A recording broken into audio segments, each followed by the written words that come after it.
Gold, trusted gold buyers. మీరు తాకట్టు పెట్టిన బంగారాన్ని విడిపించి ఈ రోజు ఉన్న మార్కెట్ ధరకు కొనబడను.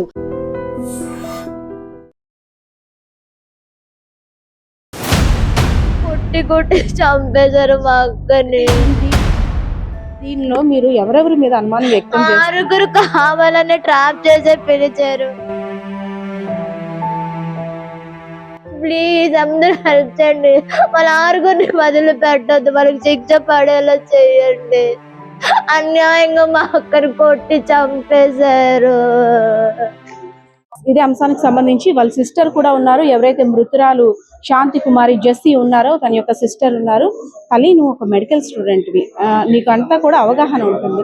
అసలు ఫస్ట్ హాస్పిటల్కి వెళ్ళేసరికి మీ సిస్టర్ ఏ పరిస్థితిలో ఉన్నారు? మా సిస్టర్ నేను నిజంగానే మెడికల్ స్టూడెంట్ని. నేను నర్సింగ్ చదివాను అండ్ నా నర్సింగ్ అయిపోయింది. ఇప్పుడు నేను ప్రెసెంట్ జాబ్ చేస్తున్నాను. నేను 100 కేసులు చూసాను. ఒక మనిషి ఊరేసుకుంటే కళ్ళు బయటకు వచ్చి ఎన్నో కేసులు చూసుంటాను, ఎమర్జెన్సీ కేసెస్. అలాంటిది నేను వెళ్ళేసరికి మా అక్కని ఎలా ఉంది అంటే పీక మొత్తము ఇలా నులిపేశారండి. తెలిసిపోతుంది పీక నులిపేశారు.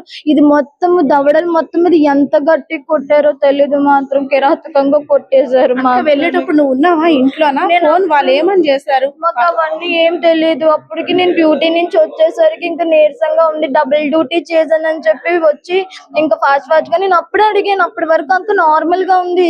బీచ్ కి వెళ్ళాము, వచ్చాము. చెల్లి నేను అన్నాను, అక్క ఆకలేస్తుంది అక్క అంటే, ఎక్కరి చేయనా నీకు ఇష్టం కదా అని చెప్పింది. అయితే అన్నది మొత్తం తినేకు నాకు ఉంచు అని. చాలా చలాకీగా ఉన్న టైంలో ఫోన్ వచ్చింది. మరి ఎవరు చేశారు ఏంటో తెలియదు. చెప్పగానే వెంటనే మా అక్క ఏం చేసింది, మా దగ్గరికి వచ్చింది. నేను మా నాన్న ఇక్కడ పక్కన రూమ్ లో ఉండే వచ్చేసి నా చెల్లి బర్త్డే పార్టీకి వెళ్తున్నాను అని చెప్తే నేను మా మామ ఏమనుకున్నాం, ఓకే మళ్ళీ వచ్చేస్తుంది కదా అని గోల్లో. అయితే 10:30కి మమ్మీకి కాల్ చేసిందంట. 9:20కి వెళ్ళి మనిషి 10:30కి కాల్ చేసి మమ్మీకి 1 వీక్ నుంచి బాగాలేదని చెప్పి మా మామ వచ్చాడు అనమాట మా మమ్మీని చూడడానికి. అయితే నేను వచ్చేసి మా మామ వచ్చి 4 days అవుతుంది. మేము బాగానే ఉన్నాం ఇంట్లో. ఎలా ఉంటాం, జోకులు వేసుకున్నాం, నవ్వుకున్నాం, అంతా బాగానే ఉంది. 9:20కి వెళ్ళిన మనిషి 10:30కి కాల్ చేసి మమ్మీ నువ్వు జాగ్రత్త టాబ్లెట్స్ వేసుకో, నాన్న ఆ చెల్లిని కూడా తినేయమని చెప్పు, నేను ఈ లోపు వచ్చేస్తానని చెప్పింది. అయితే మమ్మీ కూడా ఇంకా వచ్చేస్తుంది కదా అని చెప్పేసి ఇంక మేము పడుకుని పోయేసరికి మార్నింగ్ 5:20కి 5:10కి నరవ సాయి కుమార్ నా ఫోన్ చేశారు. చిట్టి, నా ముద్దు పేరు చిట్టి అనమాట. చిట్టి నువ్వు ఇంట్లో ఉంటే అర్జెంట్ గా మెడికల్ కి రా అన్నారు. నాకు గుండెలో రాయని యాక్సిడెంట్ ఏదో అయిపోయింది అనుకుని వెంటనే పరిగెట్టుకుని వెళ్ళిపోయాం. ఇంకా మా ఇంటికి మాకు జస్ట్ ఒక 5 నిమిషాలే జర్నీ అనమాట. అయితేనేమో వెళ్ళిన తర్వాత హాస్పిటల్ దగ్గరికి వెళ్తే వాళ్ళు ఏం చెప్పలేదు మా ఫ్రెండ్స్. అది వాళ్ళ ఫ్రెండ్స్. అయితే నేను చెప్పకపోతే నేనేం చేశాను, వెంటనే వెళ్ళాను దగ్గరికి. అదే నరవ సాయి కుమార్ నాకు ముందు నుంచి తెలుసు. ఎందుకంటే మాకు ఒకసారి పరిచయం చేసింది. నాకు ఒకసారి పరిచయం. ఫ్రెండ్స్ కాలేజ్ నుండి ఫ్రెండ్స్ లేదంటే మీ ఏరియాలో? తెలియదండి, మరి ఆ విషయం తెలియదు. నరవ సాయి కుమార్ మీ ఏరియా కాదు, ఈ నరవ సాయి కుమార్ వీళ్ళెవ్వరు ఈ కేసులో ఇన్వాల్వ్ అయిన వాళ్ళు మీ ఏరియా కాదు.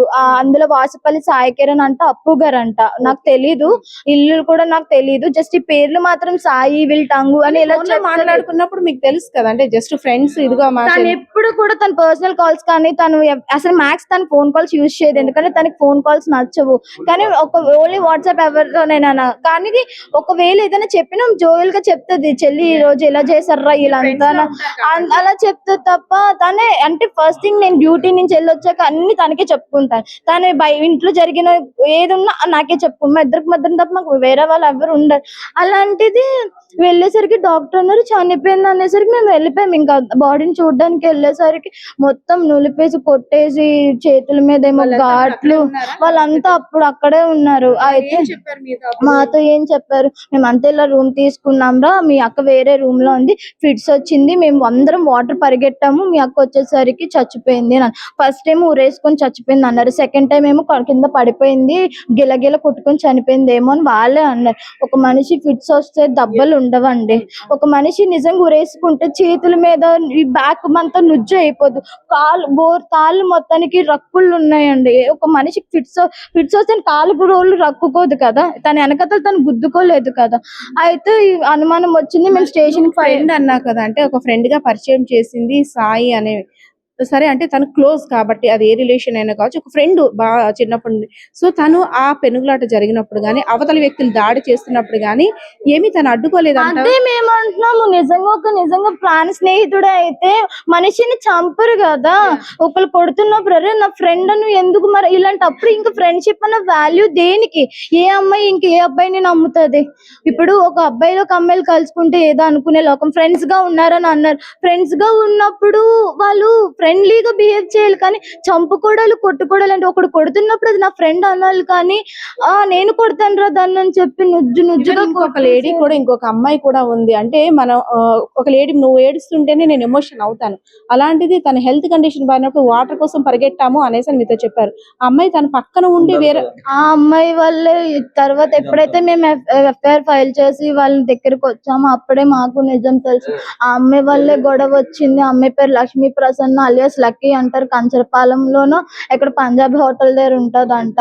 ఆ అమ్మాయి వాళ్ళ బాయ్ ఫ్రెండ్ పుచ్చ సాయి, ఈ అమ్మాయి జెస్సీ మా అక్క చిన్న ఘర్షణ ఏదో వచ్చింది, మాట్లాడుకున్నారు. ఈ లోపు ఆ పుచ్చ సాయిని అబ్బాయి వచ్చి మా అక్కని పీక పట్టుకోవడం, పిసకడము, ఈ వాసుపల్లి సాయికిరణ్, ఈ జశ్వంత్ వీళ్ళంతా చంపల మీద కొట్టడము, దాన్ని ఎంత నరకం అయితే చూపించి ఎంత కిరాతకంగా అయితే చంపారో వాళ్ళకి కూడా అలాగే శిక్ష పడాలి.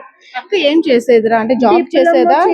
డిప్లొమా చేసింది, తర్వాత ఎల్క్యూబ్ టెక్నాలజీ వర్క్ చేసింది. తర్వాత డాడీ చనిపోయారు, 2 years బ్యాక్ చనిపోయారు. చనిపోతే మా అక్క ఇంకా బ్యూటీషియన్ గా సారీస్ డ్రేప్ చేయడము, మేక్ ఓవర్స్ చేయడము, ఇలాగా తన ఫ్రెండ్స్ కి ఎవరి పెళ్లిళ్ళైనా తనే చేస్తుంది. తను అలా పోషించేది మమ్మల్ని. నేను నిక్తాలో చేస్తున్నాను. మా మమ్మీ సెక్యూరిటీగా ఎప్పటి నుంచి దగ్గరగా ఒక 7 years నుంచి మా ఫాదర్ చనిపోయినప్పటి నుండి కూడా మీ ఇద్దరి మీద కదా హోప్స్ పెట్టుకున్నారు. అసలు మీ మదర్ ఇంకా తట్టుకోవడం, ఎందుకంటే 2 సంవత్సరాలు అయింది మీ ఫాదర్ కూడా చనిపోయి, ఇంక ఇంతలోనే 2 years అయ్యి మా డాడీ చనిపోయినప్పుడు కూడా మా అక్కే మమ్మల్ని చూసుకుంది. ప్రతిదీ మా అక్కే చూసుకునేది. నన్ను మా అమ్మని నిజంగా మా బలమైన మా ధైర్యమైన అన్ని మా అక్కే చూసుకునేది. మా అక్కే ఏదైనా మాకు కష్టం వచ్చి అనకూడదు. మాకు బట్టలు కూడా మా అక్కే కొంటది. తప్పుగా చూపు మా ఇన్నర్స్ కూడా మాకు అన్ని నాకు పెట్టిన బొట్టైనా ఏదైనా పెద్దగా నాకు కావాలి, అక్క నాకు చెయ్యాలి. ఇప్పుడు నేను ఎవరిని అడుగుతాను? బాయ్ ఫ్రెండ్ కూడా లేడండి, మీరు నమ్ముతారా? బాయ్ ఫ్రెండ్ కూడా లేడు. ఫ్రెండ్స్ ఉండడం సహజం, ఫ్రెండ్స్ ఉంటారు కంపల్సరీగా, ఎందుకంటే వయసులో ఉన్న అమ్మాయిలు కాబట్టి అది బ్యాడ్ రిలేషన్ అనుకోము. కానీ ఒక ఫ్రెండ్లీగా వెళ్ళిన అమ్మాయిని ఇంత దారుణంగా చేశారంటే అది కిరాతకంగా కొట్టేశారమ్మా మా అక్కని. మీ పంచ నుజ్జు అయిపోయింది. మా అక్కకి దవళ్ళు మొత్తం ఎంత బతిమలు ఉన్నదో ఏంటో వదిలిమని వదలలేదు. కనీసం ఫోన్ ఆ నిమిషంలో గానీ ఇలాగ గొడవ అవుతుంది చెల్లి అని 5 గంటల వరకు మాకు తెలియదు అక్కడ అంత జరిగిందని ఫోన్ కూడా చెప్పి. లాగేసుకొని ఉంటారు కదా. ఫోన్ గానీ చేయడం గానీ మెసేజ్ మేము బయలుదేరినాము. ఎక్కడ పక్కన ఇల్లు, దూరం కూడా కాదు మాకు. కొట్టి చంపేశారు మా అక్కని. దీనిలో మీరు ఎవరెవరి మీద అనుమానం వ్యక్తం చేస్తారు? 6 కావాలనే ట్రాప్ చేసే పిలిచారు. 6 వారికి ఏం గొడవలు ఉన్నాయో నాకు తెలీదు. మా అక్కనైతే చంపేశారు. రేపటి నుంచి నేను ఎలా బతకాలి? మా అక్క నన్ను వదిలేసి వెళ్ళిపోయింది. మీ అమ్మగారికి నువ్వే ధైర్యం చెప్తావు కదా. వాళ్ళు కావాలనే చేశారు. మనకి ఏ డిస్కషన్స్ ఉన్నాయో నాకు తెలియదు. 6 మాత్రం వదిలిపెట్టకండి. నాకు మా అమ్మకి ఎవరు లేకపోవచ్చు. ఈ మీడియా సపోర్ట్ అందరూ బాగుండండి. ప్లీజ్ అందరూ హెల్ప్ చేయండి. వాళ్ళ 6 వదిలిపెట్టద్దు. వాళ్ళకి శిక్ష పడేలా చేయండి. అన్యాయంగా మా అక్కని కొట్టి చంపేశారు. సార్ ఎలా జస్టిస్ అనేది ఎలా జరగాలని సార్, మేడం జస్టిస్ అంటే ఈ ఆర్గన్ ఎలాగైనా నిందించాలి మేడం. సిపి సార్ ఎక్కడున్నారో మరి చూస్తున్నారో లేదో నాకు తెలియదు. ఈ సిపి గారు వచ్చాక చాలా బాగుంది. కాకపోతే ఇలాంటివి జరుగుతూనే ఉన్నాయి. ఇంకా ఇప్పుడు మా ఆడపిల్లగా అయింది, రేపు ఇంకొక ఆడపిల్ల కూడా అవ్వచ్చు, చెప్పలేము కదా. అంటే ఒక ఆడపిల్లే కదా, అంత మంది కొట్టినప్పుడు ఆడపిల్లే కదా, తెలీదు నొప్పులు ఎలా వస్తాయి ఎక్కడెక్కడ కొడితే. చిన్న ఫినిష్ గుచ్చితేనే మాకు ఎంత బిల్లబిల్ల ఆడిపోతుంది. 100 సార్లు చూపిస్తే చెల్లి ఫినిష్ గుచ్చిందని. అలాంటిది ఎంత ఘాటు చేయడమే కోసేసారు మా అక్కని. కాళ్ళు మొత్తం రక్కులు మెడ దగ్గర ఏమీ లేదు. ఆనవాళ్ళు ఏం లేవు, కానీ ఆ సైజుకి మాత్రం నిన్న మేము డాక్టర్ అడిగి మరి మేము చేయిపెట్టి సైజుకి మాత్రంగానే అది ఎలా అయితే గట్టి పిసికేసారు ఇట్లా పిసికేసారు, మొత్తం ఇదంతా నల్లటి మచ్చ ఉరేసుకుంటే ఇలా అవుతుందండి. 2 days 3 days వస్తే తప్ప పేక మొత్తము రాదు. దవడలు మొత్తం ఎంత ఓచిపోయి ఫోటోలో అందరూ తీశారు. ఫోటో కావాలంటే ప్రూఫ్ పెడతారు ప్రతిదీ. కొట్టి అన్యాయంగా మా అక్కని చంపేశారు. 6 మాత్రం వదిలిపెట్టొద్దు. ఇప్పుడు మా ఇంట్లో అయిపోయింది, నెక్స్ట్ వేరే ఇంట్లో అవుతుంది. ఎందుకంటే నమ్ముకుంటూ ఫ్రెండ్స్ వెళ్తారు, ఆడపిల్లలు అన్నాక ఫ్రెండ్స్ ఉంటారు. ఒకవేళ నిజంగా మాట్లాడుకోవద్దంటే ఎవరు మాట్లాడుకోకూడదు. అప్పుడు వెళ్ళారు, నమ్మారు, చంపేశారు. మా అక్కకు మాత్రం న్యాయం జరిగించండి దయచేసి. ఇంకా సార్ అమ్మాయిలు అంటే బర్త్డే పార్టీ అనో లేదంటే ఒక ఫ్రెండ్ ఇంటికనో ఇప్పుడు ఎవరైనా పిలిస్తే చాలా హోప్ తో వెళ్తున్నారు, కానీ వచ్చేసరికి క్షేమంగా వస్తున్నారా లేదంటే వాళ్ళు ఏ పరిస్థితిలో వస్తున్నారో కూడా తెలియని అయోమయ పరిస్థితిలోకి అయిపోయింది. ఎందుకంటే ఆత్మహత్య అనేక క్వశ్చన్స్ కూడా ఆఫ్టర్ ఇన్సిడెంట్ జరిగాక వస్తున్నాయి. సో నిన్న మన ఫ్రెండ్ బర్త్డే పార్టీ కోసం వెళ్ళిన అమ్మాయి ఇప్పుడు విగత జీవిగా మారిపోయింది. సో అమ్మాయిలకి ఫస్ట్ అంటే మీ ఫ్యామిలీలో ఈ ఇష్యూ జరిగింది, సో అమ్మాయిలు ఇంకా ఎలా మనం రక్షించుకోవాలి? మేడం అమ్మాయిలు అనే వాళ్ళు ఫస్ట్ ఆఫ్ ఆల్ ఇంట్లో చెప్పేసి వెళ్తున్నారు, నమ్మిన ఫ్రెండ్స్ నమ్మి వెళ్తున్నారు. యాక్చువల్ గా ఈ ఫ్రెండ్స్ ఇలా చేస్తున్నారంటే ఇప్పుడు ఎవరు నమ్ముతారో ఎవరు నమ్మకూడదో అర్థం కావట్లేదు. ప్లస్ ఇంకోటి ఏంటంటే ఫస్ట్ ఆఫ్ ఆల్ ఇప్పుడు బయటికి వెళ్ళారంటే ఈ ఫ్రెండ్సే రక్షణగా లేకపోతే ఇంకే ఫ్రెండ్స్ నమ్మి అమ్మాయిలు బయటికి వెళ్తారు? ఎవరు వెళ్తారు? గమనించారా హాస్పిటల్ దగ్గర మీరు ఫస్ట్ నుండి కూడా పాప మా ఫ్యామిలీ తోటి చాలా సపోర్ట్ గా ఉన్నారు. సపోర్ట్ గా ఉన్నారు అంటే ముందు ఉన్నది వేరు, కానీ ఈ ఇన్సిడెంట్ జరిగిన తర్వాత వాళ్ళకి చాలా సపోర్ట్ అవసరం. సో మీరు ఫస్ట్ నుండి కూడా కేసు సంబంధించి బ్యాక్ బోన్ గా ఉన్నారు వాళ్ళకి. సో హాస్పిటల్ కి వెళ్ళిన తర్వాత మీరు చూసిన అక్కడ పరిస్థితిని చూస్తే ఫస్ట్ అంటే నార్మల్ పీపుల్ మీకు ఏమనిపించింది? మేడం వాళ్ళంతా నటించారు మేడం. ఫస్ట్ ఆఫ్ ఆల్ నటించారు. ఎందుకంటే ఒకళ్ళు ఏంచి ఊరేసుకుందని చెప్తున్నారు, ఒకళ్ళు ఏంచి ఫిట్స్ వస్తుందని చెప్తున్నారు, ఇంకో అబ్బాయి ఏంచి ఇప్పుడే వాటర్ తాగడానికి వెళ్ళాం అప్పుడు చనిపోయింది మెడికల్ హాస్పిటల్ తీసుకొచ్చాం అని అంటున్నారు. ఇవన్నీ ఎలా నమ్ముతాం మేడం? మనిషి అనే వాళ్ళు ఒకటే కదా చెప్పాలి. 6 ఉన్నారు, ఇప్పుడు 6 రావాలి కదా హాస్పిటల్ కి, మిగతా 3 ఎక్కడికి వెళ్ళిపోయారు? మరి వీళ్ళు తప్పు చేయకపోతే ఉంటారు కదా గ్యారెంటీ. ప్లాన్ చేసుకున్నారంటారా? అంటే తిని ఈ రోజు ఇటు వచ్చాను సార్, ముందు నుండి ఈ రోజు ఎలా అయినా సరే చంపేయాలని ప్లాన్ చేసుకున్నారంటారా, లేదు అక్కడ జరిగిన వాతావరణం బట్టి అప్పటికప్పుడు అలా చేసుకున్నారా? నాకు తెలిసి ఏదో పెద్ద ఇష్యూ అయి ఉంటది మేడం వీళ్ళు ఏదో గొడవ ఆడే ఇది ఎంత చేసుకున్నారు. యాక్చువల్ గా అయితే ఈ అమ్మాయి ఈ అక్కని పిలుస్తుంది తిన్నమ్మ చేసింది. నేను ఆల్రెడీ 2-3 సార్లు చూసాను పరిచయం. అంతే నేను కాఫీ షాప్కి వెళ్ళినప్పుడు కూర్చొని మాట్లాడుకునే రోజులు కూడా ఉన్నాయి. ఎందుకు అబద్ధం దేన్ని అబద్ధం ఆడకూడదు కదా. ఆ పాప అక్కని పిలిచేది, ఎంత అక్కని పిలిచి ఎంత వెన్నుపోటు పడుతుంది. అమ్మాయి లక్ష్మీ సంజన అమ్మాయి జస్సీని అక్కని పిలిచేది, ఇంత వెన్నుపోటు పడుతుందని మేము అనుకోలేదు అసలు. అంటే దీంతోనే కదా వెళ్తుంది. వాళ్ళు ఆరోపిస్తుంది ఏంటంటే అంటే వాళ్ళు చేస్తుంది కరెక్ట్ అని కాదు, ఒకరి విషయాలు ఒకరికి చెప్తుంది, నా క్యారెక్టర్ బ్యాడ్ చేస్తూ చెప్తుంది, అందుకు నేను తనకి వార్నింగ్ ఇవ్వడానికి గొడవ అయ్యింది అనేసి. ఇప్పుడు బ్యాడ్ చేస్తే నువ్వు అవాయిడ్ చేసుకోవచ్చు కదా. నువ్వు అమ్మాయిని పిలిచి అమ్మాయిని కొట్టిసి చంపేయడం ఏంటి? అమ్మాయిని కొట్టిసి చంపకూడదు కదా ఫస్ట్ ఆఫ్ ఆల్. ఇప్పుడు ఒక మనిషి మాట్లాడుకుని ఇంకో మనిషి దగ్గర ఎలాగైనా వెళ్తుంది. ఈ రోజు సొసైటీ అలాగ ఉంది. ఇప్పుడు అమ్మాయిని నువ్వు చంపేస్తావు, అలాగైతే అమ్మాయిని చంపడానికి అవ్వదు కదా. నువ్వు మాట్లాడుకొని తేల్చుకో, లేకపోతే నీకు ఇష్టం లేకపోతే అవాయిడ్ చేసుకోండి, బ్లాక్ చేసుకోండి. అన్ని ఆప్షన్స్ ఉన్నాయి కదా ఇప్పుడు ఫస్ట్ ఆఫ్ ఆల్. ఆ అబ్బాయిలు అంటే అమ్మాయి మీకు తెలుసు అని అంటున్నారు, ఎవరైతే తిని ఫ్రెండ్ మృతురాలు శాంతి కుమారి జస్సీ ఫ్రెండ్ ఉన్నారో లక్ష్మి, ఆ అబ్బాయిలు కూడా మీతో అంటే మీరు 10 సంవత్సరాలుగా ఫ్యామిలీతో ట్రావెల్ చేస్తున్నారు. సో ఏదో ఒక అకేషన్ లో వాళ్ళ ఫాదర్ చనిపోయినప్పుడు కానీ ఇప్పుడు వీళ్ళందరూ వచ్చి కలిసేవారా? వచ్చి కలిసిన ఇంత ర్యాపో లేదు మేడం, ఈ మధ్యలోనే ఇంత ర్యాపో వచ్చింది. ఇదంతా నేను కూడా ఇక్కడ ఉన్నాను. యాక్చువల్ గా నేను అవుట్ ఆఫ్ లో ఉండేవాను మొన్నటి దాకా, మొన్నే వచ్చినా నేను. అది మ్యాటర్. అసలు తిని ఈ మనిషి కాదు మేడం, ఇది చనిపోతే మనిషి కాదు. తనకి ఫిట్స్ కూడా ఒకసారి వచ్చింది మేడం. ఇప్పుడు వాళ్ళ డాడీ చనిపోయినప్పుడే ఫిట్స్ వచ్చింది, మళ్ళీ రాలే ఫిట్స్ కూడా. వాళ్ళ మదర్ కూడా చాలా అంటే ఎమోషన్ గా అంటే కూతురు చనిపోయిందంటే బాగా తట్టుకోవడం కష్టం, అందులోని వేరొకరు చంపేశారు అంటే అది ఇంకా కష్టం. చాలా హోప్స్ పెట్టుకుని వాళ్ళ ఫాదర్ ఏం చేసేవారు మేడం? వాళ్ళ ఫాదర్ కూడా మామూలు లేబర్ పని చేసేవారు మేడం. వాళ్ళ ఫాదర్ చనిపోయిన తర్వాత తినే బ్యాక్ బోన్ మేడం ఇంటికి. ఇవి లేకపోతే వాళ్ళిద్దరు లేరు మేడం, వాళ్ళిద్దరు లేరు. నాకు కూడా అప్పుడప్పుడు ఫోన్ చేసి అవ్వడం కామన్. నా ఫ్రెండ్షిప్ తర్వాత నేను 10 years ఫ్రెండ్స్ దాంతో. అదేంటో నాకు తెలుసు, ఇలా చేసే మనిషి కాదు అసలు యాక్చువల్ గా అయితే. ఆవిడ లేకపోతే వీళ్ళిద్దరు లేరు మేడం, లేరు. అయితే కొట్టడం వల్లే చనిపోయింది అంటారు. కొట్టడం వల్లే చనిపోయింది మేడం, కొట్టడం వల్లే చనిపోయింది.